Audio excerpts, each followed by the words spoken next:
नमस्कार प्रिय विद्यार्थियों। आज की वीडियो के माध्यम से हम लोग चर्चा करेंगे समाज शास्त्र के बारे में। बीए प्रथम वर्ष प्रथम सेमेस्टर इकाई संख्या 3 का पहला चैप्टर आज की वीडियो के माध्यम से हम लोग देखेंगे। बेसिकली जो आज का वीडियो है बहुत ही खास होने वाला है और बेसिकली अगर मैं ऐसा कहूं कि इकाई संख्या 3 जो है ये बहुत ही ज्यादा महत्वपूर्ण है बीए प्रथम वर्ष प्रथम सेमेस्टर की परीक्षाओं के लिए, क्योंकि यहाँ से 6 चैप्टर आपको पढ़ने और 6 के 6 चैप्टर से 6 क्वेश्चन आपके आने हैं।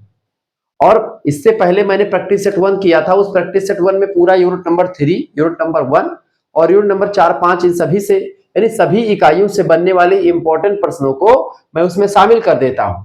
और जब मैं मॉडल पेपर बताता हूं तो 1 घंटा 1.5 घंटा मैं पागल नहीं हूं कि मैं आपको उसको बताता हूं, क्योंकि वही इंपॉर्टेंट है एग्जाम के लिए, इसलिए मैं बताता हूं।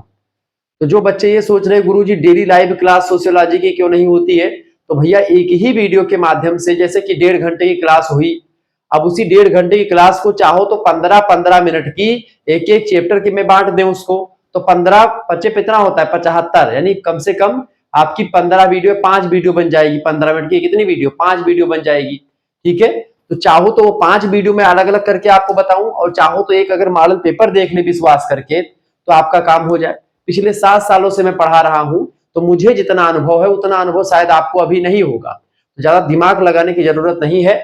जो मैं पढ़ा रहा हूं, जो मैं बता रहा हूं, उनको आप अध्ययन करें, ध्यान से देखें।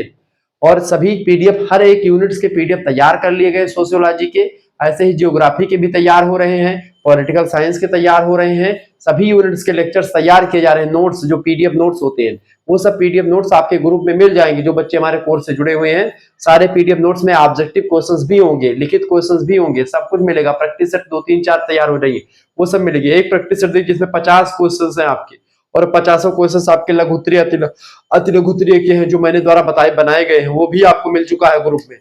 तो आप उन चीजों को क्यों नहीं पढ़ते हैं? आप उन चीजों को पढ़ें, उससे बाहर कुछ आने वाला है नहीं। अब इसको अगर सोचेंगे कि एसएससी वाले पॉइंट आप भी उससे पढ़े कि एसएससी वाले क्लास में हमारी डेली क्लास चलती थी, तो एसएससी वाली क्लास नहीं हो पाएगी बीए की क्लास, क्योंकि बीए जो होता है वो एसएससी लेवल का नहीं। एसएससी में कई सारे सब्जेक्ट, बीए में आप नॉर्मली चीजें होती जो मैं बताता हूँ। चूंकि मैं दिन रात मेहनत करता हूँ तो एक मॉडल पेपर आपका जाकर के कम से कम 5 से 6 घंटे में एक मॉडल पेपर तैयार हो पाता है, और उसके बाद में यानी कि पूरे एक दिन की मेहनत होती एक मॉडल पेपर की। इसलिए मैं बनाता हूं ताकि आपकी परीक्षा में वही आ जाए। आप लोगों को वो मतलब सोचते हैं कि भाई गुरुजी चैप्टर वाइज क्यों नहीं दे रहे हो? चैप्टर वाइज भाई जब सारे चैप्टर का उसी में इंक्लूड कर दे रहे हैं तो फिर अलग से चीजों को बता करके क्या मतलब, उसी में विस्तार से बता दे रहे हैं। लेकिन जब आप लोग कहते इतना था तो फिर चलिए यही चलते हैं, 10-10 मिनट की वीडियोस ही बनेगी और वही देखते रहिए आप, या जैसा आप कहें आगे चल करके वैसा ही आपको पढ़ाया जाएगा। ठीक है, चलिए वीडियो ही देखिए भाई। इसमें है 6 चैप्टर भैया इकाई संख्या 3 में। ठीक है, इकाई संख्या 3 में कितने चैप्टर हैं? 6 चैप्टर हैं। तो आज हम इकाई संख्या 3 का जो पहला चैप्टर है उसके बारे में चर्चा करेंगे। क्या नाम है पहले चैप्टर का? पहले चैप्टर का नाम है समाज। आप लोग सोच रहे हो कि इकाई नंबर 2 क्यों नहीं बताए गुरुजी? इकाई नंबर 2 उतना इंपॉर्टेंट नहीं, चूंकि इकाई नंबर 2 में समाज शास्त्र और अन्य विज्ञानों के साथ उसका क्या संबंध है ये पूछा जाता है प्रश्न में। तो कम से कम 5 से 6 नंबर का क्वेश्चन या 10 नंबर का क्वेश्चन एक ही आता है। उसके लिए मैं आपको बता दूंगा, उसको लेकर के परेशान ना हो, मॉडल पेपर वगैरह में मैं इंक्लूड कर दूंगा। वैसे जो जो यूनिट आपकी इंपॉर्टेंट है उस यूनिट पर मैं चर्चा करता रहूंगा, आप देखते रहिएगा। बाकी मॉडल पेपर जो मेन खास करके है मेरा, वो मॉडल पेपर देखिएगा, वहीं से सारे क्वेश्चंस आएंगे और उसमें मैं बहुत विस्तार से आपको चीजों को समझाऊंगा, सबको समझ में आएगा। समाज क्या होता है? सबसे पहला चैप्टर आपका क्या है बेटा? समाज। ठीक है, सोसाइटी किसे कहते हैं? समाज एक टॉपिक है आपका, लिखिएगा। समाज मैंने आपको पहले ही बता रखा था कि समाज का मतलब क्या होता है। लोगों के समूह को समाज नहीं कहते हैं।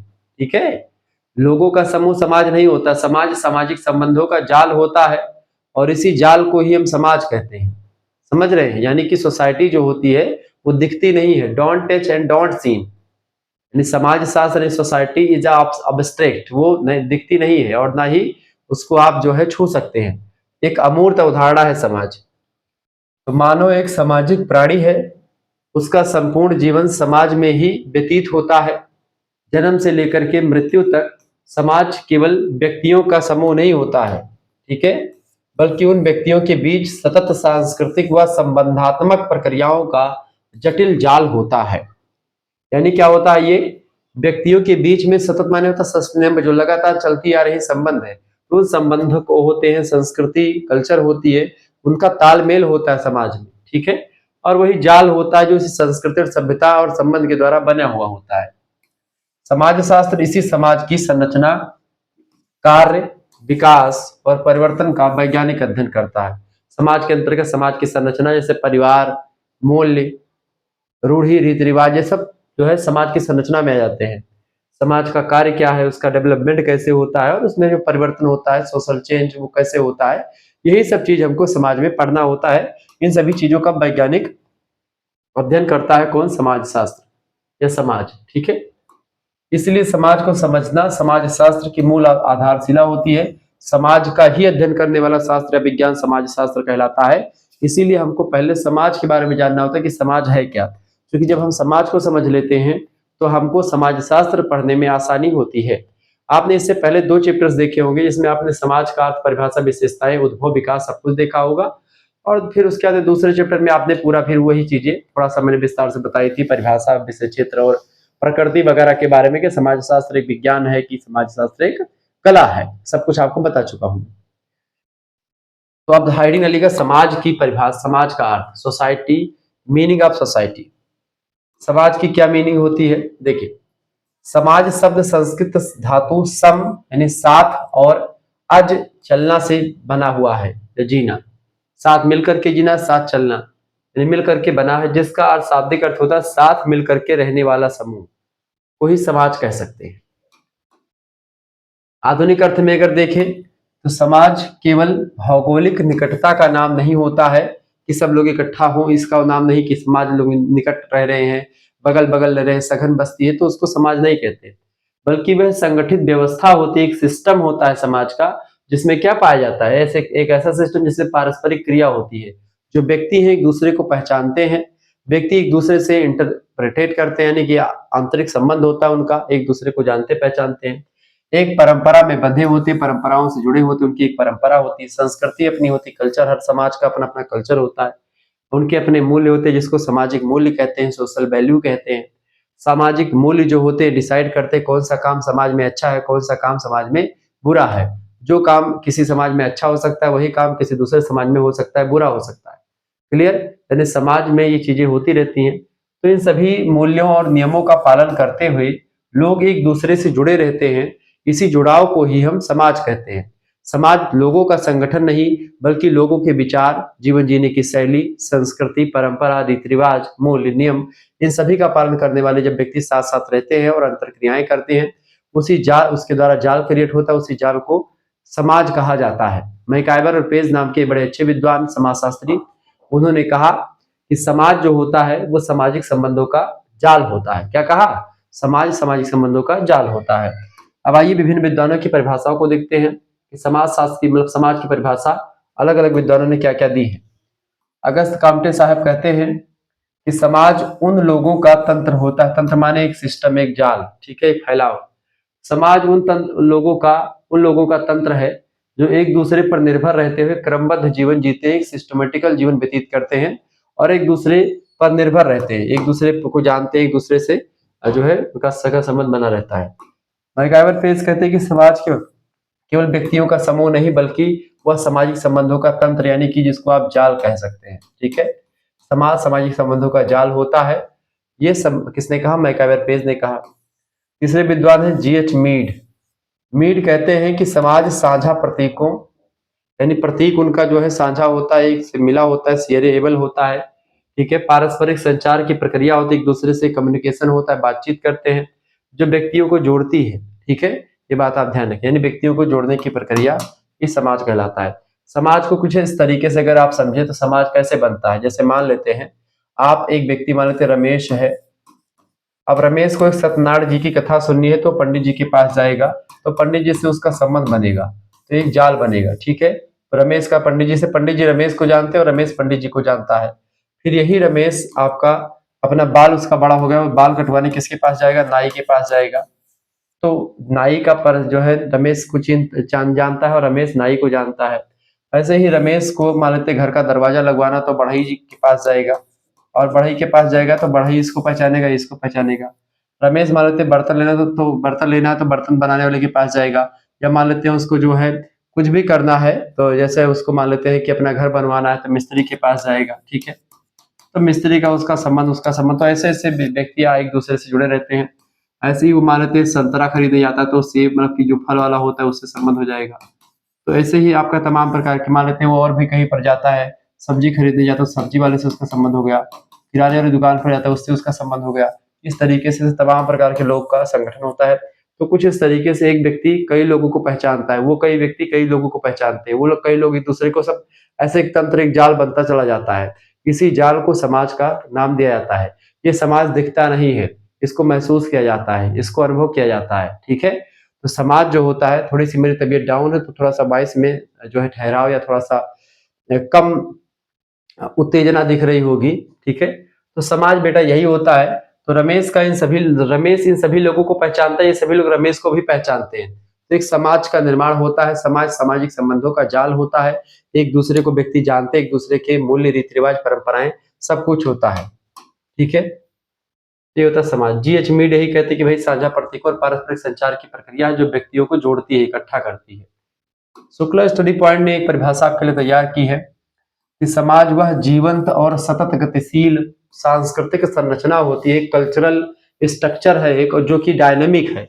डायनेमिक माने कि वो लगातार परिवर्तनशील है, गतिशील है, जो समय के हिसाब से बदलती रहती है। एक ऐसी प्रक्रिया है समाज, एक ऐसी संरचना है जहां व्यक्ति, मूल्य और संस्थाएं, व्यक्ति और उनके व्यक्तियों को सही दिशा में लाने वाले मूल्य, सामाजिक मूल्य और सामाजिक संस्थाएं, ये सब मिल करके मानवीय जीवन को अर्थ प्रदान करती हैं। मानवीय जीवन का क्या अर्थ है, मानवीय जीवन की क्या दिशा है और निरंतरता मानवीय जीवन को प्रदान करती हैं। ये सब चीजें यहाँ पर आपको देखने को मिल जाती है। तो ये है एक समाज। समाज आपको समझ में आ गया समाज क्या होता है। समाज की विशेषताओं को समझेंगे और क्लियर हो जाएगा। तो यहाँ से आपसे प्रश्न नहीं पूछा जाता है दीर्घोत्तरीय में कि समाज की परिभाषा, समाज से आप क्या समझते हैं, समाज की परिभाषा को देते हुए उसकी विशेषताओं पर प्रकाश डालिए। कुछ इस तरीके से क्वेश्चन आता है। तो समाज की अर्थ हो गया, परिभाषा हो गई, विशेषता समझ लेते हैं। समाज की विशेषता है कैरेक्टरिस्टिक्स ऑफ सोसाइटी। समाज आप सभी के आसपास मौजूद होता है, बस वो आपको दिखता नहीं कि आप जाकर के उसको पकड़ लें। तो समाज यही होता है कि भाई एक दूसरे के बीच में अंतर संबंध जो होते हैं, अब इन्हीं संबंध आपके अच्छे भी हो सकते हैं, संबंध आपके बुरे भी हो सकते हैं। तो दोनों प्रकार का समाज आपका, जैसे समाज में एक तरफ सहयोग पाया जाता है, दूसरी तरफ आपका संघर्ष पाया जाता है। एक तरफ व्यक्ति एक दूसरे का सपोर्ट करता है, दूसरा व्यक्ति विरोध करता है। तो ये सब समाज में आपको देखने को मिलता है। तो समाज यही सब जटिल जो है प्रक्रियाओं का एक संगठन है जिसमें संबंधों के द्वारा एक दूसरे से लोग जुड़े रहते हैं और एक दूसरे के हिसाब से जो है परस्पर तरीके से निर्भर रहते हैं, काम करते हैं एक साथ, ठीक है। पहली विशेषता है समाज का कि एक सामूहिक जीवन इसमें होता है। समाज में क्या होता है, समाज व्यक्तियों का समूह है, अकेला व्यक्ति समाज नहीं बना सकता, इसलिए इसमें कई व्यक्ति होते हैं और उन कई व्यक्तियों के बीच के जो पारस्परिक संबंध होते हैं उन्हीं संबंधों के जुड़ाव को ही समाज कहते हैं, ठीक है।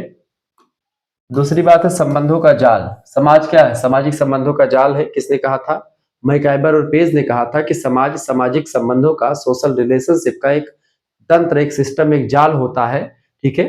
ध्यान रखिएगा, संबंधों का जाल। यह रक्त संबंध हो सकता है, जैसे माता पिता का संबंध हो सकता है, पिता पुत्र का संबंध हो सकता है, ऐसे तमाम प्रकार के संबंधों का जाल होता है। आर्थिक तंत्र का जाल, कहीं से आप कोई काम करवा रहे तो वो आर्थिक संबंध हो गया। धार्मिक संबंध होते, पंडित जी से आपने पूजा करवाया। सांस्कृतिक संबंध है, कोई किसी ने आपको कोई ज्ञान दे दिया, बता दिया।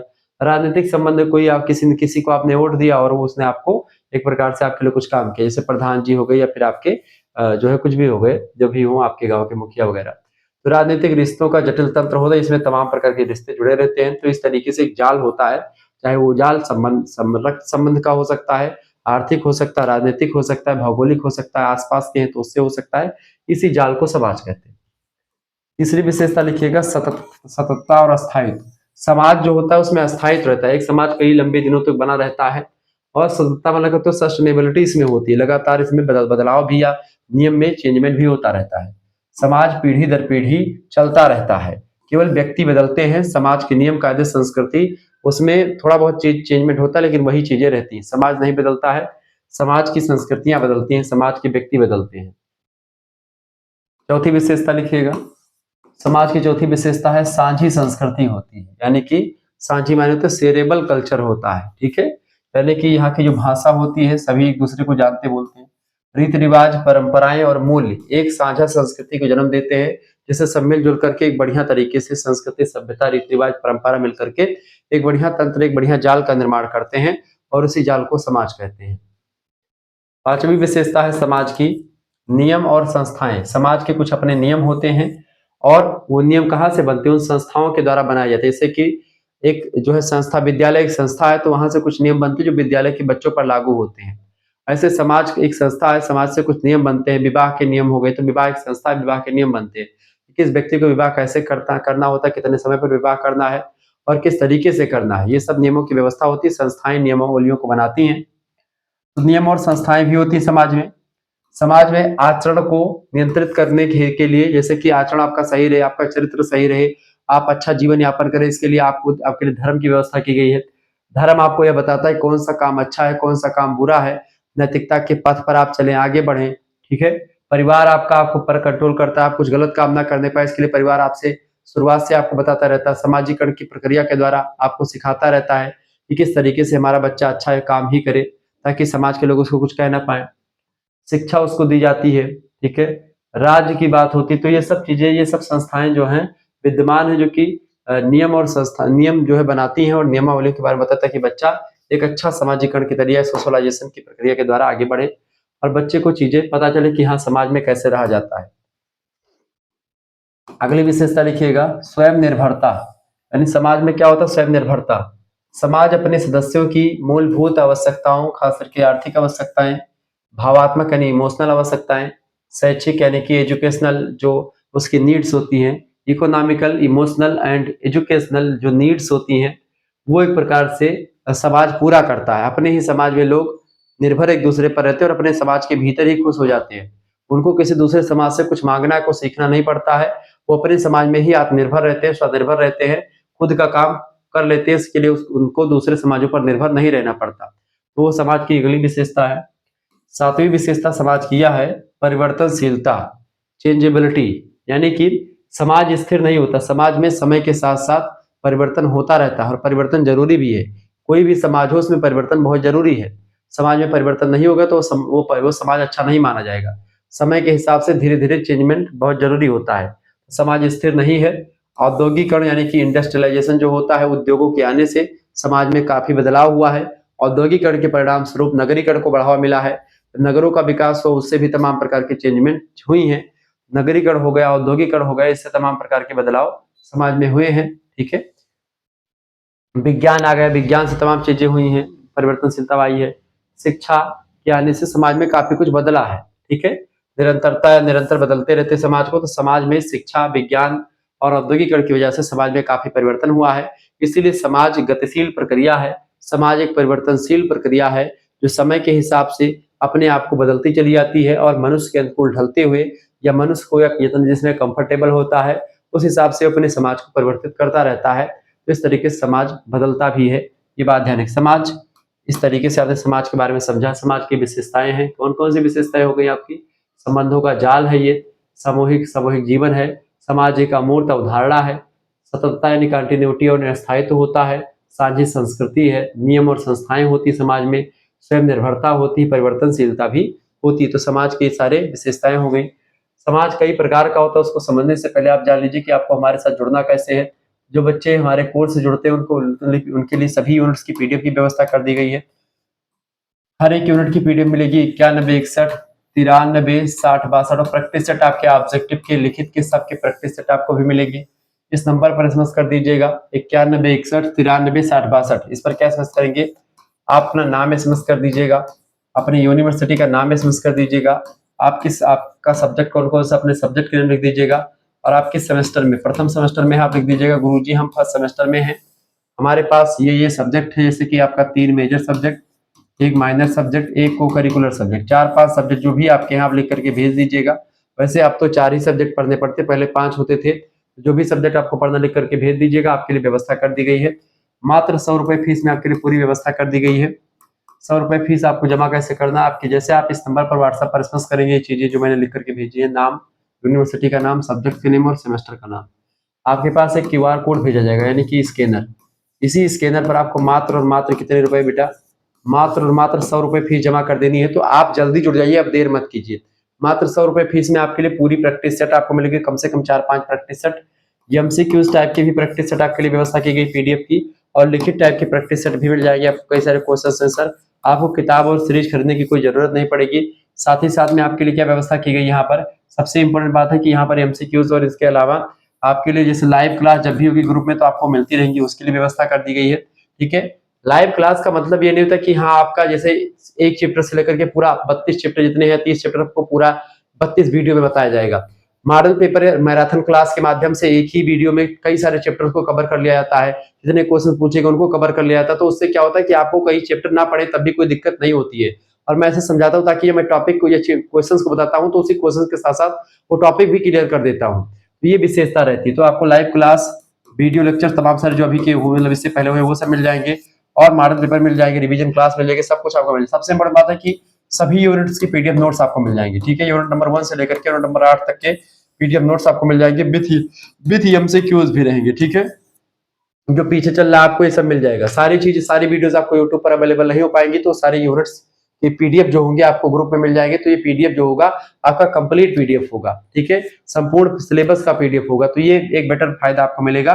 जिन बच्चों को जुड़ना वो जुड़ सकते हैं, सभी विश्वविद्यालय के बच्चे जुड़ सकते हैं। आपके यूपी के सभी विश्वविद्यालय के बच्चे, मध्य प्रदेश के सभी विश्वविद्यालय के बच्चे, बिहार के सभी विश्वविद्यालय के बच्चे, ठीक है, राजस्थान के विश्वविद्यालय के बच्चे, ठीक है, इसके अलावा आपका यूके उत्तराखंड के सारे बच्चे, ये सब बच्चे जुड़ करके पढ़ सकते हैं। उड़ीसा वगैरह झारखंड के जहां पर भी हिंदी समझी आती है वो सब बच्चे पढ़ सकते हैं। यूपी में राम मनोहर लोहिया विश्वविद्यालय, वीर बहादुर सिंह पूर्वांचल, महात्मा गांधी काशी विद्यापीठ, जननायक चंद्रशेखर बलिया विश्वविद्यालय, महाराजा सुहेलदेव आजमगढ़ विश्वविद्यालय, दीनदयाल उपाध्याय गोरखपुर विश्वविद्यालय, सिद्धार्थ यूनिवर्सिटी कपिलवस्तु, मां पाटेश्वरी बलरामपुर विश्वविद्यालय, ठीक है, चौधरी चरण सिंह मेरठ विश्वविद्यालय, छत्रपति साहूजी महाराज कानपुर विश्वविद्यालय, बुंदेलखंड यूनिवर्सिटी झांसी, डॉक्टर भीमराव अम्बेडकर आगरा विश्वविद्यालय, एमजी प्यारी बरेली रोहिलखंड विश्वविद्यालय, मासा कुम्भरी सहारनपुर विश्वविद्यालय, राजा महेंद्र प्रताप सिंह स्टेट यूनिवर्सिटी, ऐसे तमाम प्रकार के, प्रोफेसर रज्जू भैया स्टेट यूनिवर्सिटी, ऐसे तमाम प्रकार के और विश्वविद्यालय जिनका नाम मैं नहीं ले पा रहा हूँ, सभी के लिए बहुत ही महत्वपूर्ण है लेक्चर। और आप ये पीडीएफ ज्वाइन करके पीडीएफ नोट्स प्राप्त करके इन सभी परीक्षाओं की तैयारी कर सकते हैं। Introduction to basic concept of sociology या सोशियोलॉजी का परिचय, समाजशास्त्र का परिचय, यही आपको पढ़ना है। सभी विश्वविद्यालयों में सिलेबस सेम ही है। तो ऐसे केवल एक सब्जेक्ट का पीडीएफ आपको नहीं मिलेगा, बल्कि जियोग्राफी, पॉलिटी, हिंदी, हिस्ट्री जो भी आपका सब्जेक्ट होगा उन सभी का पीडीएफ नोट्स की व्यवस्था करी गई है, ये बात आप ध्यान रखेंगे। चलिए, और पीडीएफ नोट्स इतनी सरल मैंने बनाई ताकि आप उसको पढ़ करके भी उसके बारे में समझ पाएंगे, जान पाएंगे। अब भैया समाज के प्रकार समझते, समाज टाइप्स ऑफ सोसाइटी, समाज कई प्रकार का होता है, समझने का प्रयास करेंगे। पहला होता है आदिम समाज। आदिम माने होता है पुराना, बहुत पुराना। ठीक है, आदिम समाज। शिकारी संग्राहक। आदिम समाज में होता क्या था, लोग शिकारी होते थे, हंट करते थे, जानवरों को मारते थे और उन्हीं को भोजन करते थे। फिर धीरे धीरे और करके वो जानवरों को मार करके भोजन को इकट्ठा रखने लगे, नहीं संग्राहक हो गए, शिकार करके उसका संग्रह करने लगते हैं, उसको इकट्ठा रखने लगते हैं।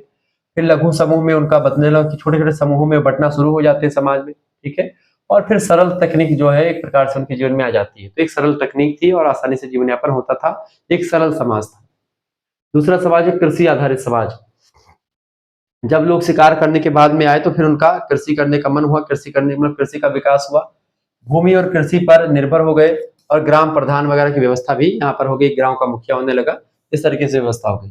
अगला समाज है औद्योगिक समाज। इंडस्ट्री का विकास हुआ, तमाम प्रकार के उद्योगों का विकास हुआ, तमाम मशीनें और तमाम उद्योग बने। ठीक है, उद्योग प्रधान चीजें होने लगी, नगरीय जीवन आया, श्रम का विभाजन हुआ, कौन सा काम किसको करना, कैसे करना, सब कुछ व्यवस्थित हुआ, ये सब चीजें आती रही। तो समाज ये सब है। अगला है उत्तर औद्योगिक समाज या सूचना समाज। ज्ञान और सूचना प्रौद्योगिकी पर आधारित आधुनिक वैश्विक समाज जो है आजकल जो हमारे समक्ष है, ये यही समाज कौन सा है, आज उत्तर औद्योगिक सूचना या सूचना समाज आज कहा जा सकता है, जिसमें आप जो है घर बैठे तमाम प्रकार की सूचनाएं कहीं से कहीं पर भेज सकते हैं। और सोशल मीडिया का जमाना, तो समाज बहुत बदल चुका है, तो आज का समाज ऐसा है। समाज के सब प्रकार लिख सकते हैं। ठीक है, शॉर्ट फॉर्म में समाज की कार्य प्रणाली समझेंगे, फंक्शंस ऑफ सोसाइटी, क्या काम होता है समाज का, समाज क्यों जरूरी होता है, इसको समझे। देखिए, व्यक्ति के विकास में योगदान। समाजीकरण यानी सोशलाइजेशन के माध्यम से व्यक्ति में भाषा, संस्कृति, नैतिकता विकसित होती है। यानी कि अगर व्यक्तित्व का विकास किससे होता है, समाज के द्वारा ही होता है। समाज अगर ना हो, उस व्यक्ति को समाज विहीन रखा जाए। ऐसे व्यक्तियों को जो समाज के संपर्क में नहीं रहे हैं, उनको देखा गया है कि उनको बड़ी दिक्कत का सामना करना पड़ा है, और उन्होंने बहुत ज्यादा प्रॉब्लम सही है। ठीक है, ये बात आप ध्यान रखेंगे। तो कहीं ना कहीं पे ऐसे बच्चे से जो है, एक लखनऊ स्टेशन पे रामू नाम का बच्चा मिला था, उसका समाजीकरण नहीं हुआ था, वो जानवरों जैसे व्यवहार करता था, वो दोनों पैरों से चलता था, नहीं दोनों हाथ और पैर दोनों ऐसे लगा कर चलता था। ऐसे बालिका अन्ना मिली थी, एक कैस्पर हाउजर नाम का बच्चा मतलब मिला था। ऐसे तमाम प्रकार के बच्चे जो है, ठीक है, मिले थे जो जिनका समाजीकरण नहीं हुआ था। यानी समाजीकरण का मतलब क्या होता है? एक ऐसी प्रक्रिया जिसके तहत एक मांस का छोटा सा टुकड़ा एक विद्युत पूर्ण जो है एक जैविक प्राणी एक सामाजिक प्राणी में बदलता है।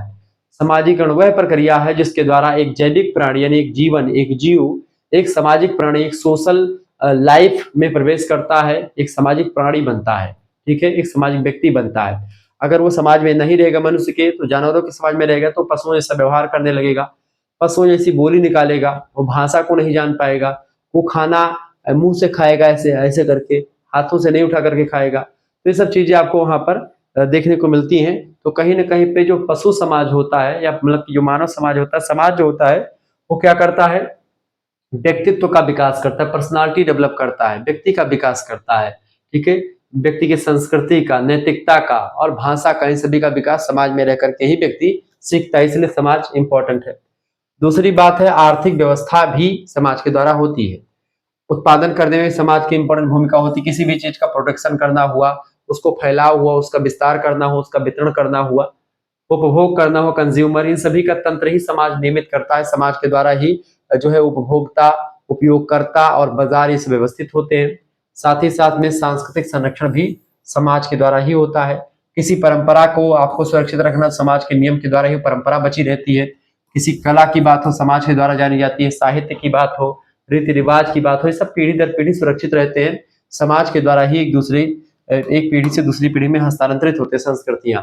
ये किसके द्वारा होता है? सामाजिक संस्थाओं के द्वारा होता है, समाज के द्वारा ही होता है।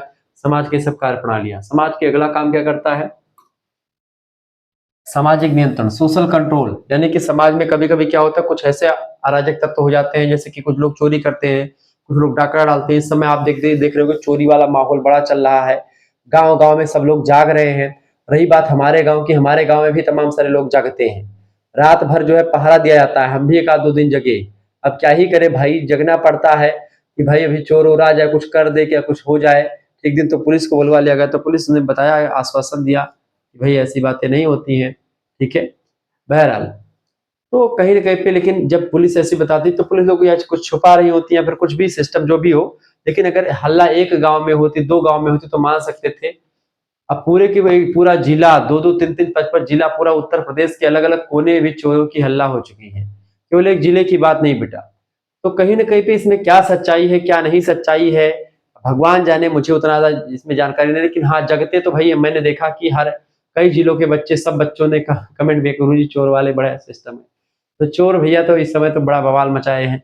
तो जो चोरी लोग करते हैं, उनको अगर सही तरीके से सामाजिक संरक्षण मिल जाता, समाज में अच्छे वो रहे होते, तो चोरी नहीं करते, वो कुछ धंधा वगैरह करते, कुछ काम कर लेते, ठीक है। यानी कि जो व्यक्ति आज चोरी कर रहे हैं, तो उन पर सामाजिक नियंत्रण समाज के द्वारा रखा जा सकता था, कानून बना करके, धर्म की शिक्षा दे करके कि भाई चोरी करोगे तो नरक में जाओगे, या सब चीजें जो प्रावधान किया गया, गलत काम करोगे तो आपको ये मिलेगा, कुंभी पाक नरक मिलेगा, फलाने नरक मिलेगा, रौरव नरक मिलेगा। ये सब इसीलिए धर्म में बताया जाता, ताकि जो है कोई व्यक्ति गलत काम ना करे। सबके लिए अलग अलग कर्मों के लिए यमराज आपको अलग अलग प्रकार के दंड देते हैं। गरुड़ पुराण में सब कुछ बताया जाता है आपको। शिक्षा और सार्वजनिक मत समाज के संतुलन को बनाए रखते हैं। तो समाज को कंट्रोल करने के लिए, व्यक्तियों पर कंट्रोल करने के लिए ये समाज बहुत जरूरी होता है। तो समाज के सब कार्य फंक्शंस, समाज के कई अंग होते हैं, समाज के अंग एलिमेंट्स ऑफ सोसाइटी। समाज में कई सारे अंग काम करते हैं। जैसे पहला है आपका जन समूह, समाज का भौतिक आधार होता है। एक जनता का समूह होता है, समाज का क्या है? भौतिक आधार है। दूसरी बात, सामाजिक संस्थाएं, ये सब समाज के अंग होते हैं। जैसे परिवार हो गया, शिक्षा है, धर्म है, राजनीति है, अर्थव्यवस्था है, ये सब समाज के क्या है? सामाजिक संस्थाएं हैं, जो कि समाज का निर्माण करती हैं, समाज को मिल करके समाज का को पूर्ण करती हैं। इसके अलावा सांस्कृतिक तत्व यानी कल्चरल कुछ एलिमेंट्स होते हैं, जो कि सोसाइटी को संपूर्ण करते हैं, इंटायर करते हैं, संपूर्ण करते हैं, कंप्लीट करते हैं। जैसे मूल्य होगा, सामाजिक मूल्य है, सोशल वैल्यू जिसको कहते हैं, क्या अच्छा है क्या बुरा है, इसका निर्णय हमको यही बताते हैं कि मूल्य ये बताता है कि कौन सी चीज समाज में करनी चाहिए, कौन सी चीज नहीं करनी चाहिए। विश्वास, सामाजिक विश्वास होता है। प्रतीक, समाज का एक प्रतीक होता है। भाषा समाज की, तो ये सब चीजें सांस्कृतिक तत्व हैं जो कि समाज के अंग में शामिल है। समाज के अंग में और भी चीजें शामिल, जैसे कि संगठन का नियम, संगठन और नियम की व्यवस्था। समाज की व्यवस्था और अनुशासन को सुनिश्चित करते हैं। ठीक है, संगठन और नियम जो होते हैं समाज की व्यवस्था और अनुशासन को क्या करते हैं, सुनिश्चित करते हैं। तो इस तरीके से संगठन और नियम ये सब समाज के क्या होते हैं, अंग होते हैं। सांस्कृतिक तत्व, जन समूह, सामाजिक संस्थाएं, ये सब समाज के अंग होते हैं। ध्यान रखेंगे, समाज और व्यक्ति का पारस्परिक संबंध रहता है। समाज व्यक्ति को, व्यक्ति समाज को प्रभावित करता है। समाज जितना ज्यादा जरूरी व्यक्ति के लिए, उतना ज्यादा व्यक्ति समाज के लिए जरूरी है। अगर व्यक्ति विहीन समाज की बात की जाए तो समाज बनेगा ही नहीं व्यक्तियों के बिना, और समाज के बिना अगर व्यक्ति की कल्पना की जाए तो वो भी संभव नहीं है। तो दोनों एक दूसरे के कॉम्प्लीमेंट है, दोनों एक दूसरे के पूरक है, एक ही सिक्के के दो पहलू हैं। इन दोनों को एक दूसरे से अलग होकर के कल्पना नहीं की जा सकती। समाज के बिना व्यक्ति की और व्यक्ति के बिना समाज की, ये दोनों का घनिष्ठतम संबंध है। उसी पारस्परिक संबंध को यहाँ पर आपको बताने का प्रयास करते हैं। देखिए, व्यक्ति समाज का उत्पाद होता है, यानी व्यक्ति जो होता है समाज द्वारा, समाज रूपी मशीन से व्यक्ति तैयार होते हैं। समाज व्यक्ति के बिना अधूरा माना जाता है। अगर व्यक्ति ही समाज में नहीं रहेगा तो समाज के नियम कायदे कौन बनाएगा। तो समाज के द्वारा व्यक्ति का निर्माण होता है और व्यक्तियों के द्वारा समाज को बनाया जाता है। समाजीकरण की प्रक्रिया में व्यक्ति समाज से ही सीखता है, समाज के लोगों के द्वारा। समाज में लोग कैसे काम करते हैं, कैसे बोलते हैं, कैसे उठते हैं, बैठते हैं, कैसे खाना खाते हैं, कैसे किसी से बोलना है, ये सब समाजीकरण के द्वारा ही एक बच्चा सीखता है। एक बच्चा छोटा होता पैदा होता है, उसको कुछ नहीं पता होता है, लेकिन वो धीरे धीरे बढ़ता रहता है और अब घर परिवार में, क्रीड़ा समूह में, विद्यालय में, जहां पर जाता कुछ ना कुछ सीखता रहता है। ये सीखने की प्रक्रिया समाजीकरण की प्रक्रिया यानी कि सोशलाइजेशन की प्रक्रिया कहलाती है, और इसके द्वारा बच्चा सीखता जाता है और वो और सीखता जाता है, और यही प्रक्रिया समाजीकरण की होती है। समाजीकरण की प्रक्रिया में व्यक्ति समाज से सीखता है, वही व्यक्ति की रचनात्मकता ने, क्रिएटिविटी से समाज में परिवर्तन आता है। यह संबंध अविभाज्य और परस्पर निर्भर होते हैं एक दूसरे से। ठीक है, जो सामाजिक प्रक्रिया और ये सब एक दूसरे पर क्या होते हैं, निर्भर रहते हैं। आधुनिक संदर्भ में समाज में कई सारी चुनौतियां जिसको हमको देखना है। तो आधुनिक संदर्भ में समाज में कौन सी चुनौतियां हैं जिनको देखना है। देखिए, सबसे पहली बात है कि समाज में तीव्र नागरीकरण हो रहा है, पर्यावरणीय संकट आ रहा है। नगरों के विकास से समाज जो है अब नगरीकरण की ओर बढ़ रहा है, समाज में नगर का विकास हो रहा है। इससे पर्यावरणीय संकट जो है बहुत बढ़ा है, यानी कि इन्वायरमेंटल जो है दिक्कत आई है, पर्यावरण प्रदूषण बढ़े हैं। दूसरी बात है आर्थिक असमानता आई है, बेरोजगारी खूब फैल रही है। ठीक है, कुछ लोग बहुत अमीर होते जा रहे हैं, कुछ लोग बहुत गरीब होते जा रहे हैं। सामाजिक समरसता, समानता की बात बहुत कम ही देखने को मिलती है। तीसरी बात, ये सब चुनौती बनी हुई है आज। तीसरी बात है वैश्वीकरण से सांस्कृतिक पहचान पर प्रभाव पड़ा है। जो संस्कृति के आधार पर जो लोग जाने जाते थे कि भाई ये संस्कृति इनकी विशेष संस्कृति है, आजकल किसी की संस्कृति कोई विशेष संस्कृति मायने नहीं रखती है। समाज में या संस्कृति में की जो नगरीकरण हो गया है, सोशल मीडिया हो गया, इसके द्वारा आप युगांडा और इंडोनेशिया या फिर आप जो है जावा, सुमात्रा, कहीं की भी संस्कृति को आप मोबाइल पर देख सकते हैं और जान सकते हैं। संस्कृतियों की जो अलग एक पहचान थी वो अलग पहचान अब उतना ज्यादा परफेक्टली नहीं रह चुकी है। साथ ही साथ में डिजिटल संचार से बढ़ता अलगाव भी आपको देखने को मिलता है। तो ये सब कहीं ना कहीं पे आजकल चुनौतियां बनी हुई हैं, जो चुनौतियों का सामना एक समाजशास्त्री होने के नाते या एक समाज शास्त्र के विद्यार्थी होने के नाते हमको जरूरी होता है इन सभी समस्याओं का निदान पाना। ठीक है, इस तरीके से आपने चीजों को समझा। उप सायंकार ने कंक्लूजन में लिखते हैं, समाज क्या होता है बेटा।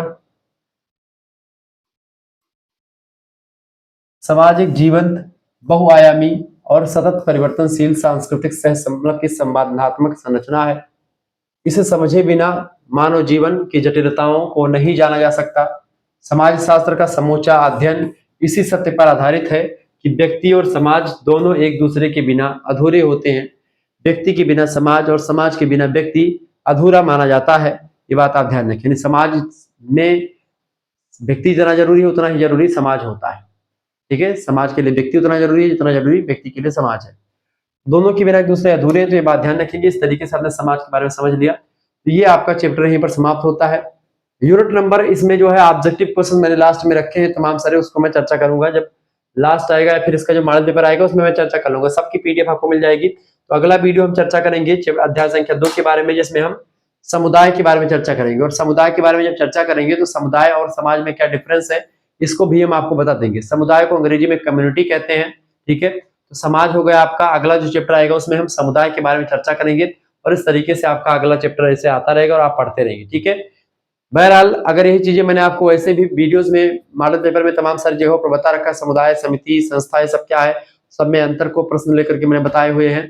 आप उस मॉडल पेपर में देखिएगा, तो आप जब भी इसका पीडीएफ पढ़ेंगे तो आपको क्लियर हो जाएगा। पीडीएफ प्राप्त करने के लिए आपको मैंने बताया कि भाई आप एसएमएस कीजिए, ग्रुप में जुड़ने के लिए आपको पूरी जानकारी दे दी गई है, आप जुड़ सकते हैं। ठीक है, हमसे आप पढ़ सकते हैं, पीडीएफ प्राप्त कर सकते हैं। ये सब आप में से भी क्लास नहीं भी होगी यूट्यूब पर, तभी उससे पहले आपको इस फायदा क्या होता है कि आपको सारी पीडीएफ बिना क्लास के मिल जाती है। 9161936062 इस नंबर पर आप व्हाट्सएप पर एसएमएस कर दीजिएगा, अपना नाम एसएमएस कर दीजिएगा, अपने यूनिवर्सिटी का नाम, अपने सब्जेक्ट के नेम और आपके सेमेस्टर में अपने सेमेस्टर का नाम लिख करके भेज दीजिएगा इस नंबर पर। जैसे आप भेजेंगे आपके पास एक क्यूआर कोड यानी स्कैनर भेजेंगे, उसी स्कैनर पर आपको मात्र 100 रुपए फीस जमा कर देनी है। जैसे ही फीस जमा करेंगे, ये फीस आप खुद भी जमा कर सकते हैं, किसी दूसरे से भी आप जमा करवा सकते हैं। जैसे फीस जमा करेंगे आपको व्हाट्सएप ग्रुप से जोड़ा जाएगा, वहां पर आपको सभी सब्जेक्ट के PDF notes, model paper, revision class, marathon class सब कुछ आपको मिल जाएगी मात्र और मात्र 100 रुपए फीस में। सारे सब्जेक्ट की ज्योग्राफी, पॉलिटी, हिंदी, हिस्ट्री जो भी आपका होगा सब कुछ मिलेगा। मिलते हैं फिर नेक्स्ट वीडियो में, तब तक के लिए जय हिंद जय भारत। आप सभी का बहुत बहुत धन्यवाद। हमारे साथ जुड़ने के लिए इसी प्रकार से अपना प्यार हमेशा बनाए रखेंगे। बहुत बहुत धन्यवाद।